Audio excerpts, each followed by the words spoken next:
Today, we are here with Nellie Davis. She is a small business owner of the Outsiders Hair Salon and Studio. She started her business as a place where people could feel comfortable no matter their background. She's a member of the Walker River Paiute Tribe. She's a TEDx speaker about building community value in grassroots urban planning. And she is amazing and fierce. And today, she is on the WTF Women Talk Finance podcast. Hi, Nellie. Hello. Thank you so much for having me. I'm so excited. We're excited. We're over the moon excited to have you today. Can you give us a little bit of your incredible background? Oh, gosh. Okay, yes. Well, I'll introduce myself in my language. Ha'u, no Nellie minania, no Aga'idökadö namu, no German French. Pija'u, Pija'u katabino tekeyase. So I am introducing myself as Nellie. I come from the Walker River Paiute people. I'm also German French on my father's lineage, and giving gratitude today for you, and also to Creator for giving us another day of life. And so I guess I'll start from the beginning. When I started Outsiders Hair Studio 13 years ago now, it really, just came from a brainchild that was like, there was nothing else that existed like it, and so I really, wanted a space that was open to kind of all the misfits like me, and over the course of, the last few years, it's evolved into something just so incredible that is like their community doesn't look one way. And, diversity is so broad, and so with that, I think in the, really in the pandemic, I started, I think along with many other people, really started to dig deep of like what it was. We had, our mandated closure. And so at that time, it was a lot of questions of like, well, if I could never come back to hair, if my business closed tomorrow, like what would I do? Who would I be? And so, I spent lots of days roaming in the desert, just asking those questions. And it really brought me back to like the roots of my culture. And so I took a big transition into studying with elders doing it, traditional medicine.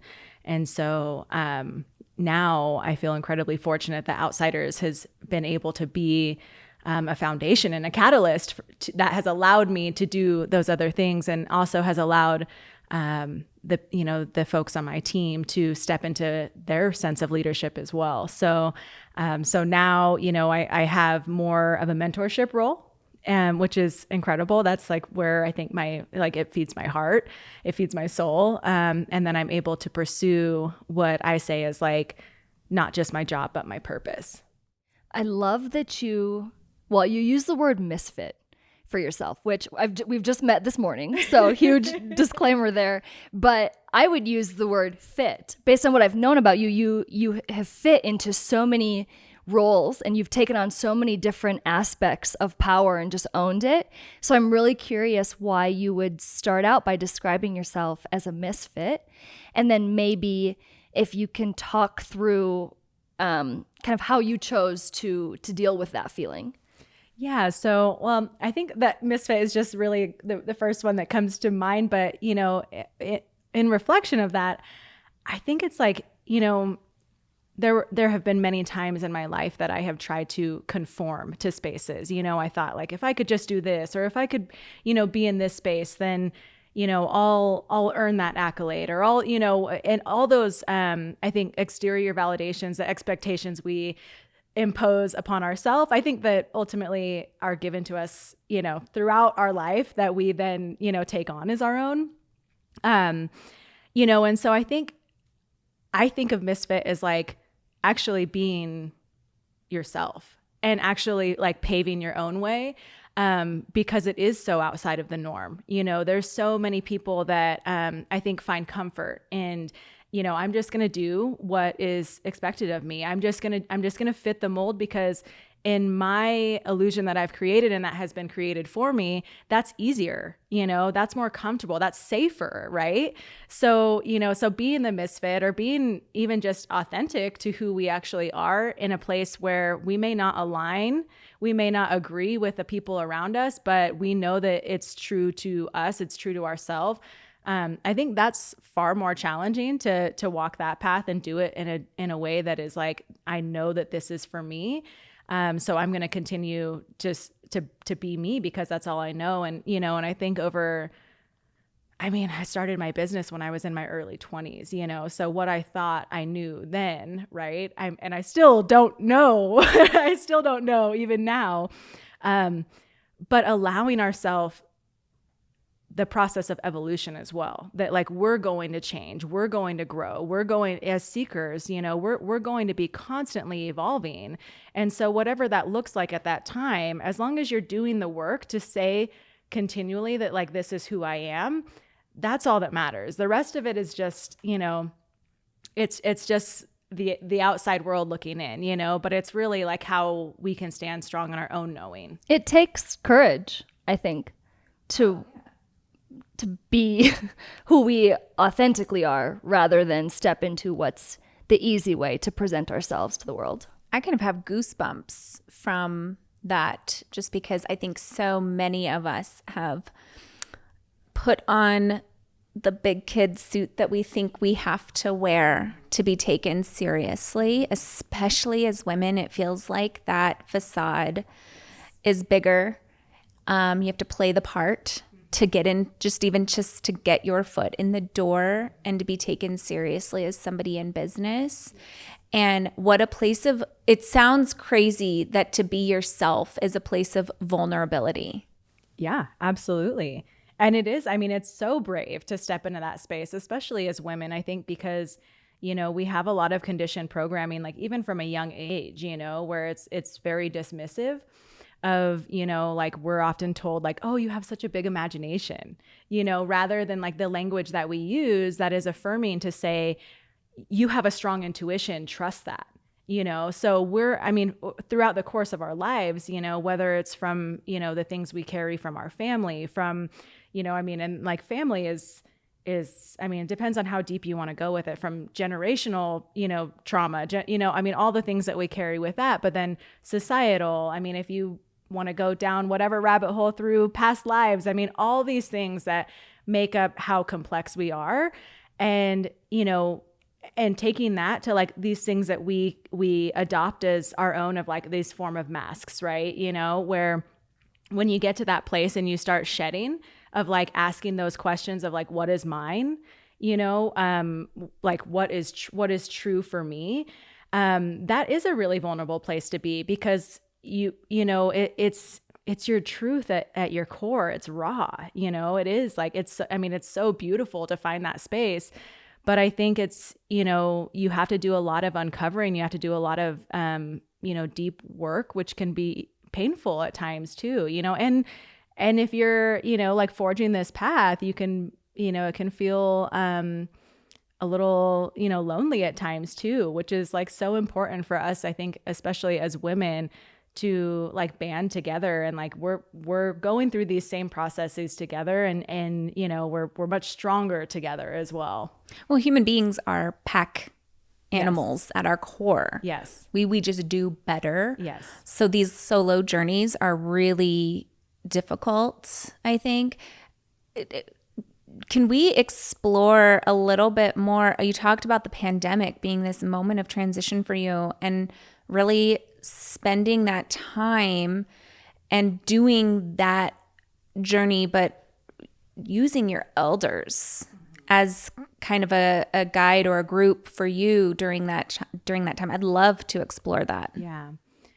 I think there's a couple things there. I think for me in my experience, like I was a very precocious child. I was a Mercury independent, like through and through, and I started working at 15, I moved out when I was 16. I had my son at 18. Like I was on this very like fast-paced trajectory of of checking all the marks, you know. I'm grown up and I'm doing I'm quick. grown up. I'm doing what I want. I still live that way. But you know, that was the first time in my life that I had taken that much time away from work, you know, and I didn't realize how much of my worth I had identified within what I do. And so stepping away from that, and I mean, even, you know, in my career, like, you know, a successful career, I remember, you know, being 13 and our teacher at the time asked us to write a letter to our adult selves, and then she sent it. And in that letter, it said, like, do you still want to be a hairstylist? Like, do you still want to own a salon? And so, like, I knew at a very young age that this was part of my path, right? You know, and so, you know, being disconnected from that, it was like, whoa, like, you know, like, I don't even know who I am without this other piece of me, you know? And I think we tie ourselves up, we cord a lot to these things in our life that are not actually, they're not actually part of who we are. They're just an extension of our expression, you know? And so, you know, for me, it was like getting back to like, if I'm in this space of just like fluidity, like, how do I ground in like to the deepest part of me, you know? And that was like going into my lineage, like doing my own like ancestral healing, you know? I feel really fortunate because I had this strong calling of, you know, like, I'm on my ancestral lands. We have a lot of, you know, teachings from our elders that say, like, when you work with the land and especially through plant medicine, like when you harvesting, like when you're eating, when you're taking medicine from the land that you are from, it's like your body has a response, like a blood memory, you know, that it starts to activate like your deeper memories within you. And so, you know, so when I first started exploring plant medicine, I was going out and they're like, you know, if a plant calls to you, it's because it has something for you. It maybe has a message or, you know, there's something connected to what you need, you know? And so I'd go out and I'd be like, who are you? Like, what, like, tell me more about, like, what are you? What do you have, you know? And like building this like deeper reciprocal relationship with the land.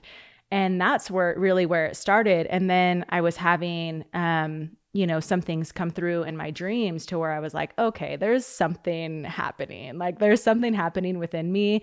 And so, you know, so going within my community and asking like, who are the elders that I can talk to that have our origin stories? Like, who are the elders that have access to, you know, knowing the language, who, you know, these things that are so much a part of who we are as a people, you know, and were you and able going to into find that them when you asked those questions? Were you able to find the elders that had the origin stories? Were you able to talk to the people that had the answers you were looking for?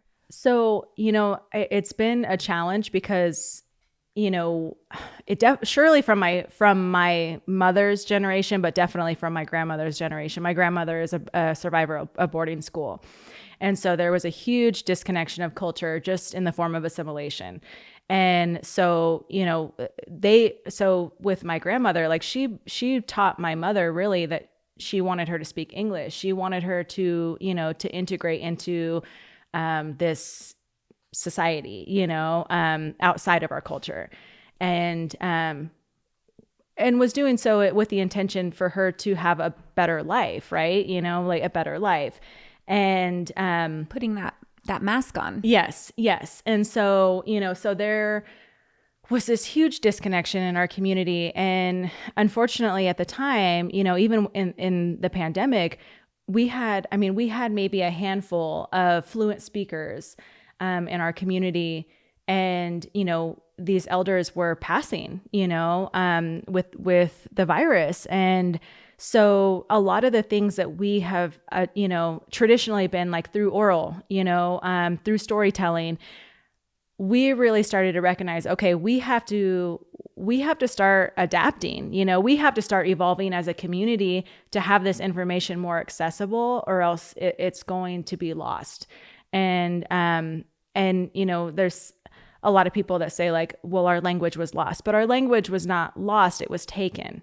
And so now we're in this space of, being able to reclaim a lot of that. You're part of the reclaim. You're Yes. part of the wisdom keeping and the wisdom transference, which goes directly to this. You're one of the sources of power. And I know power is something that there's many different forms of power, right? And that's something that you've built up naturally and is very much a part of your life. Feminine power, entrepreneurial power, your tribal power, your community power. There's just such a reverence in kind of where you're at now, where you've come from, and then where you can go with this. And this goes beyond personal authenticity, and this is your community and your family's authenticity. That's taking, because truly, I mean, that conformity, it's not new. It's not today that we're experiencing this. This is ongoing. We're kind of finally coming to a space of where authenticity is celebrated. And so you're almost not just taking off your, fake persona. You're taking off this fake persona going back generations. That is a huge, huge load. Yeah, absolutely. And it's interesting because it's like the ripple effect of watching this part of my own healing, but also like how it has affected my family. And, and so much of our mindset is this like 7-generation mentality, of like how it affects, not only the 7 generations moving forward, but our relationship with the 7 ancestors back. And so when we do this deeper healing with ourselves, and it's not just in, Native communities, it's like we all carry, I love the elders' teachings because they say like, if we can have generational trauma, we can also have generational healing. And so, it is like doing the shadow work, going in, looking at these parts of ourselves that are like, we wouldn't ever want to admit exist to anyone else, but it's like, we have to look at that because we all have those deep wounds, but we also have that deep medicine, and so it's really, I think, going back as far as we can to like, oh, that's like why I do what I do, or that's why how I feel that way, or I think this way. And asking those deeper questions, like I said, of is this mine? Is this true for me? And I think that is it's a really beautiful space to be, because you are stepping into your power in a way that is like, it's like you're so rooted into it that it's like there's nothing. It's like you're the roots of a tree, it's like you're moving with the wind, but it's unshakable, As you're talking, even when you said that, like my jaw clenched in a way where when you were describing how real it is, and that's like visceral, like my jaw clenched, like, yeah, like I'm having it. Actual physical responses to this conversation. Multiple times goosebumps going, yep, that triggers right there. I love that because it's like, that's such a big part of our intuition, especially as women, truth indicator, it's like our body is a physical indicator of telling us, like the gut check, like that is a chemical response to tell us what feels good and what doesn't. And, so many times, like we are taught to dismiss that, and ignore that. And it's like, oh, you're being emotional, or, and it's like our emotion as women is a superpower. Like that is part of our medicine, is that superpower, and so like stepping more into that, and in a way that it's like, I think, in this space of like, maybe like this more extreme feminism, of like dismissing the men. Well, the men also have feminine parts to themselves, as women have masculine parts of ourselves, and it's not about this like emulating one another. It's about creating that balance and that harmony within like all parts of ourselves, Not only not emulating, not warring. Yes. We don't have to fight each other over the energies. Absolutely. I think that's the misconception about feminism. It's not an us versus them. It's about recognizing that feminine power has a huge piece of the puzzle and must be honored and recognized. Yes. And you're right, men have it as well, but we work much better when we're piecing things together. In my opinion. Absolutely. I mean, it's essentially just another form of duality, and And like so much of, the teachings that we have in our communities is that, like the connection that we have with women is a reflection of the connection that we have with the earth, and this interdependence of essentially the feminine at its core, This is a quote. This is your quote. We're quoting you to you. For women, the power is already there. It is up to you to accept it. If we can pause on that and talk through what that looks and feels like to accept the feminine power. And then also you mentioned medicine. Can we talk about what are some tools? What types of medicine? How do you kind of initiate some of that healing? Mm-hmm. Yeah. So I think, talking about the power that is within us, I think again too, for me, it took a long time to acknowledge that of like, oh, it was a lot of people in my community that would say like, oh my gosh, like you're so powerful. And I would, instantly like, oh, am I being too much? Because that is the narrative that I was telling myself, because in certain spaces, that's what was communicated of like, and I had a girlfriend, tell me this the other day, and it was like, oh, it was, I said, well, like, I think sometimes people find that intimidating. And she goes, well, you're not intimidating. So, people are feeling intimidated by you, and there's a difference. It's like you just have to be who you are, and the response is not your responsibility. If you show up in love, if you show up in goodness, like the other part of it is not your responsibility to take on. And so for me, it was like separating the two of like, it's okay to be a powerful woman. It's okay to be a beautiful, powerful woman. Like, if I'm coming into these spaces, like I'm going to claim it, and I'm going to accept, these things that, if it's not for me, if these people are not for me, they're not intended to be for me, And that's funny? Okay. Yeah. Isn't that and funny? That's okay. Yes. That's part of accepting the power, is that it's like what's intended to be will, and what's intended not to be will. Every day you hear about people making money by investing in IPOs and startups. But what about you? These kinds of investments are simply not available to Main Street investors. At Rowe Capital Group, we are committed to providing access to strategic, early-stage, primarily low-market correlated investment opportunities. Accredited investors go to rowecapitalgroup.com for more information. Rowe Capital Group, empowering your financial journey. I love what you said about power. And I love that you specifically said, not find it. It's up to you. You didn't say it's up to you to find it. You said it's up to you to accept it, which to me implies that every woman has it, right? Every person has it. So in your work, in your journey, and specifically in your exploration of earth medicine and plant medicine, what would you say to listeners who have yet to accept their power? Mm-hmm. Well, I think for me, it's like, it's claiming it, it's reclaiming it, it's already there, I think a big part of it is like,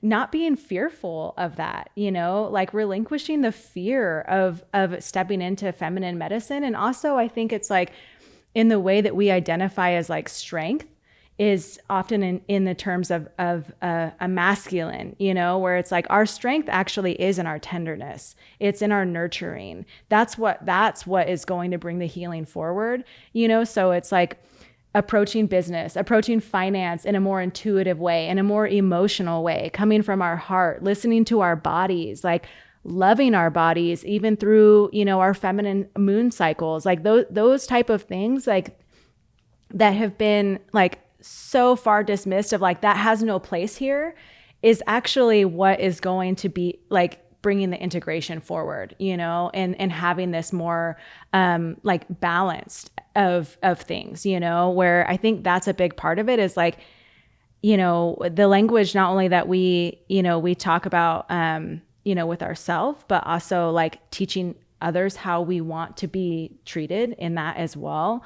That it's like, it's okay to, I don't know how often I have like, we'll be in, a professional setting and like a woman will have a strong emotion come up. And the first thing that she says, what do you think? I'm sorry. I'm sorry. I'm sorry for being a I'm woman. sorry. I'm being emotional. I'm so sorry. It's like, please don't apologize for expressing humanness, for expressing your femininity. Like, this is beautiful. Like, this is vulnerable. Like, and actually, like, this is the strongest form of connection that we can have with each other, is showing real emotion. So thank you. Like, thank you for being you and being real. Like more of those type of, experiences that we can create with each other to have deeper connection. I'm shook by this whole conversation. And I'm sitting here reflecting, as I'm sure as a lot of people are, how many times I've apologized for being a human being in a professional setting, because I felt, now that you're speaking, I'm having so many ahas of going, I felt like I needed to be a man. And I was apologizing because I'm not my facade is down. And I'm so sorry that I'm not pretending what I think I need to be acceptable in this scenario or in this situation. And when I've been most powerful has been when I've been authentic, when I've trusted my gut. And I'll say my gut's been right. And we're in scenarios a lot of times where we have to trust our gut. And I'd say there's been times that we haven't trusted our gut, or we've talked about it, and we paid the price. And when we have trusted our gut, we're going, poof, okay, yeah, that was a good call. Yeah. And that's like humanness, like for everyone, where it's like even when men express emotion, for like us as women to be in our strength and say, that is okay. Thank you. Like, thank you for showing that side of your vulnerability to me. And, embodying this, like, this notion, like we think of it as like in terms of like a medicine wheel, whereas like we have, our spirit, our mind, our body, and our heart, and so it's like our well-being is comprised of all of those things. We can't just function on, our logic, it's like, like an elder said that, the biggest journey that you'll ever make is from your heart to your mind, and I love that, because it's like, we have to have it all in harmony and working within each other, to really step into our power and show up more fully. You mentioned integration. I love that word. One of our previous shows talked about kind of this energetic shift, energetic integration, and kind of a different vibration occurring in the world. And a lot of the feedback we got was people, primarily women, saying, I don't see it. I'm not seeing it. All I'm seeing is hate and nastiness. And I'm just going to mention the parklet that you helped create in your community to kind of change the ambiance or the energy of a space. As we wrap up in this conversation, what would you say to acknowledge those women that are saying, all I see is the icky? What would you say to them to kind of help and encourage all of us to step into our power and perhaps be part of the healing and be part of the integration? Well, I think, for me, it's, the elder that I work with, she says, like, when people come in for healings, for example, and they'll say, like, I've gone to this doctor and I've tried this and I've done this and nothing works for me. And she says, well, nothing works for you because that is your outlook on life. And so, the things that we tell ourselves of like, I'm not seeing it, is, to me, I would say that that's an indicator that there's somewhere you need to soften. There's somewhere you need to open. There's somewhere where you need to bring in more clarity into your vision to be able to see the beauty, because that's when we're navigating through these depths of this more denser space that we're in right now. I mean, we can look at political unrest. We can look at societal unrest, like all the environmental unrest. I mean, all these things, right? Women's rights. It's all of this, but it's how can we find the medicine and the challenge? Where can we find the beauty everywhere we go? because that is part of women's medicine is that beauty, is that softness, is that tenderness. So it's like, where can we shift our perspective to be the change that we actually want to see?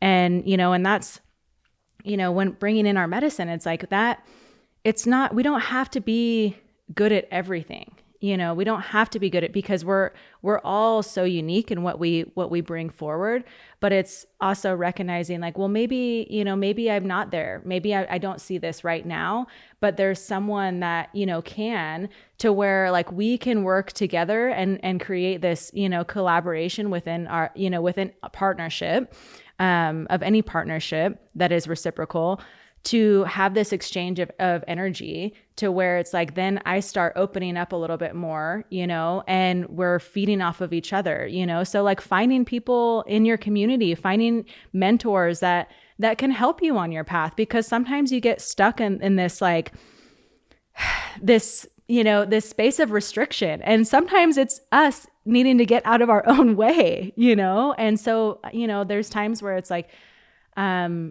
if you're in that space, it's like sometimes you need a reset, and sometimes that's through the, support of someone else. Like Mr. Rogers used to say, look for the helpers. Mm-hmm. Yes. Look for the helpers. Yeah, and call in your helpers. Call them in, find them. Like bring me my helpers, show me my helpers, like, like support me in all that I do, like these things that we put out, and, whether you want to say it through intention or affirmation or prayer, like whatever word resonates with you, it's like we are so powerful beyond our conception, like we have no idea, like we're just scratching the surface on what we are capable of. And, it's like the more of us that lay these parts of ourselves to rest, the more possibilities come forward of like showing themselves in beauty. It's like sometimes we hold on to these things because that's all we know. And that, that's like our comfort zone, but then it's like through, something like either in a traumatic shift or something gets shaken in our world where we're like, oh, whoa, like, okay, like that was, shed from me in a way that was more, beyond my control, right? There was something happened that, that released it. But now moving through that, I'm able to see those other things. It's like, we can make that choice. And it's, it's like, do we want to do this the hard way, or do we want to choose flow? And it's your question, is Yes. this mine, or can I set it down? Yes. Because it's not mine. Yes. Because, you get to a point where you realize that, those things are really heavy to carry. And when we're in that space of restriction and, we're holding on, like, it's like, we're not able to be in our full expression, but then also we're not able to receive the, the beauty of the flow that's coming towards us either, so it's like, we have to just surrender, like, let that go. Let it go. And Let it women go. tend to carry. We're like, let me carry all your bags Yes. too. Thank you. So I want this to be a 7-hour podcast episode. I'm ready to just Why stop let's at 7? Why stop at 7? We got all night, baby. But can you give one last piece? And I don't know if this is even something doable, but let's say we've got a listener who's going, I've never heard of plant medicine or earth medicine. I'm not even clear where to begin that exploration. What is a super basic entry level spot that somebody could start to explore that and find that femininity coming and connecting back with that? Yeah. So, in our culture and in a lot of Indigenous cultures, we believe that water is like the essence of, the blood of the mother. Like that's our deepest connection to the feminine that we can have. So for me, it's really like connecting with the water and honoring the water in any way that I can, something as simple like when we take a drink of water, the first thing I do in the morning is I, take my sip of water, but I drink and I do it with intention. And I say, thank you for providing this nourishment for me. Thank you for providing this, purification, this cleansing to my body. We are majority made up of water. We have this connection to this glass of water, to this glass of water, to the stream, to the oceans. We are a part of it all. So the more that we can offer this, this reverence to to what is bringing us this nourishment. And I always say, like, I pray for your healing, and I'm thankful. I'm so thankful for water, because I know water is life. These little things that in the way that we think about water, in the way that we think about the land, I think so often we, through, the form of colonization, and the patriarchy, and other forms of predatory, it's like we think of like nature in a way of like domination, and we can see this in extreme sports where they're like, I'm going to conquer the mountain, rather than like, when you go on a hike, like the first thing that you do at the trailhead is like, I'm here, I'm going to introduce myself. Is it okay that I'm walking on these lands? Like I'm coming in a good way, and I just want to be with you. I just want to admire you. I just want to be, be in your beauty. Because the thing is like nature doesn't, she doesn't expect much from us. We can just be with her and not need to do anything at all, anything at all.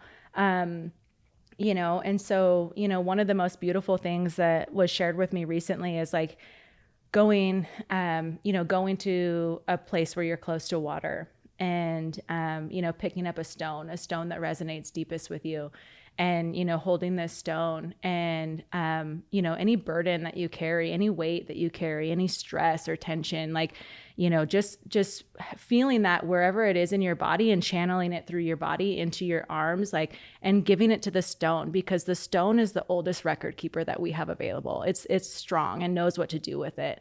And it's not going to be burdened by us, and so we can give it to the stone and then put it back into the form of water and have that cleansing and that purification take care of it for us, so like little, like contemplative practices that we can have in nature by just observing, like just witnessing her beauty, and like in that seeing how it's a reflection of our beauty as well, like we can look and be like, oh, I'm in awe of how incredible this sunset is. I'm in awe of how beautiful this is. And also recognizing I'm able to witness and recognize this beauty because that beauty is me as well, and that there's no comparison. This flower is not looking at this flower and is like, you're prettier than me, you're more successful than me. Like there's none of that. Like those are things that we impose on ourselves and each other, whereas like in our natural state, we just are. And we're enough. We're beautiful just as we are. I'm absolutely in love with all of what you just said. I also think it's super relatable too, because I think every single one of us has had a moment. Maybe it was going into Yosemite Valley. Maybe it was seeing an amazing sunset, or the first time we went to the ocean and going, oh my God, this is incredible. What an amazing planet we live on. This is beyond anything I can put into words. So I think it's so relatable to understand and hone that and feel that power and really appreciate that. I love there's the morning gratitude for water. It's so what a great way to start your day. Maybe instead of waking up and initially scrolling through your news apps, be grateful for this incredible resource that we have that nourishes our body. That's absolutely amazing. I had a great time. I'm having a hard time finding my words because this was such a powerful episode. No, I'm feeling very grateful for you. Thank I'm you. so Thanks for sharing this with thankful. us. I'm thankful to be here and to share this time with you as well. So, Nellie, we're going to have you back for a second episode, and I'm beyond excited to keep this conversation going. Please check out our TikTok, WomenTF Podcast, and go to our website, rowcapitalgroup.com. We've got a section for the WTF podcast with all of our show notes and resources, and it's a great way to just stay in contact with us. Thank you. We'll see you on the next one. Yeah. This overview is for informational purposes only. We might include some projections, and those should not be relied upon for the purpose of investing. Past performance is not indicative of future results, and any investments we mention are meant for accredited investors only. And any offer can only be considered upon review of a prospectus and relevant offering documentation. So please keep this in mind as we move through this overview, and remember that these are our opinions only.